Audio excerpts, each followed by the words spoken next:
Nintendo 64 was a really unique console because it had a lot of games that you just couldn't get on other platforms. Long before the Xbox came along and multi-platform titles were a standard practice, the console you purchased would often dictate what type of games you were going to play. The 64 had a couple first-person shooters that were unique, like GoldenEye, Perfect Dark, and Doom 64. Then you've got Turok the Dinosaur Hunter, which was developed and released for the console, but also ported to Microsoft Windows. Developed by Iguana Entertainment, it was a first-person shooter that was very much a product of its time, with a limited view distance, manual save points, and limited lives. It's not quite the classic FPS that other games like Doom or Half-Life have become, but it is an enjoyable little shooter, and the PC port was surprisingly stable, all things considered. The only issue was that it wasn't all that easy to get your hands on it. Well, worry no more, Sonny Jim, because good old Night Dive Studios have added Turok to their list of re-released, remastered, or whatever you want to call it, series of old-school games. Developed by the same talented guy who worked on Doom 64 EX and Power Slave EX, it's another classic we can scratch off the list and something I think every so-called FPS fan should try. So what this version does is allow the game to be played in widescreen along with more modern visual effects, like fast approximate anti-aliasing, bloom, and water refractions. Also, I know a lot of people take their FOV in first-person games pretty damn seriously as well, so they'll be happy to know that this is also something you can modify. On the technical front, loading times are non-existent, the frame rate is pretty damn steady, and aside from having to turn off my antivirus software to get the game running, I had practically no issues getting it working. It would have been great if they could have removed the fog in the game, allowing for greater draw distances, but I guess that kind of thing is really hard-coded into the engine itself. It's not an entirely bad thing though, and certain sections use this limited draw distance as a means to make platforming more challenging. I also think it's more atmospheric when you're moving around and see enemies materialize in front of you, but the option at the least would have still been good. The difference in the visuals between this and the original version don't make all that much of an impact, to be honest, but the real benefit this new version provides is the accessibility that the original port lacked. And it should be noted that the base game is left entirely intact, so if you're expecting anything new in that regard, you're going to be disappointed. I mean, I think the only new other addition aside from the visuals is achievements to unlock if you're playing on Steam. So let's pretend for a minute that you know nothing about the original game, which is fair enough, and let me tell you what you're in for.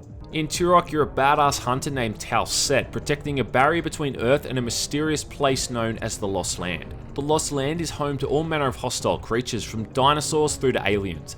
Your ultimate goal is to move through 8 different levels, collecting keys to unlock the ensuing areas, as you also collect 8 pieces of a powerful weapon known as the Chronoscepter, which allows you to defeat the evil campaigner. Most of the levels in Turok have a distinct layout and theme, though the vast majority take place in jungle settings, with lots of platforming and exploration as you try to find the various keys, which are often hidden in out-of-the-way places. Quite often you might have to replay a level a couple of times to find that one key that you're still missing. Certain platforming sections are downright sadistic, requiring upwards of a dozen perfectly timed jumps with little room for error. As this is an older FPS game developed primarily for a console, there's no quick saves, and you're running off a checkpoint system with limited lives. So if you fail a platforming section and fall to your death, you're usually set back a few minutes, at the very least at the beginning of the platforming section. If you forget to save often, which I'm guilty of doing myself numerous times, then it's also easy to lose a bit of your progress. I think we're kind of spoiled these days by autosaves, and going back to play Turok, I'm reminded of how different things used to be. Some of the levels are utterly massive as well, and you'll need to pay close attention to your map and keep an eye out for various landmarks so you don't find yourself getting too lost.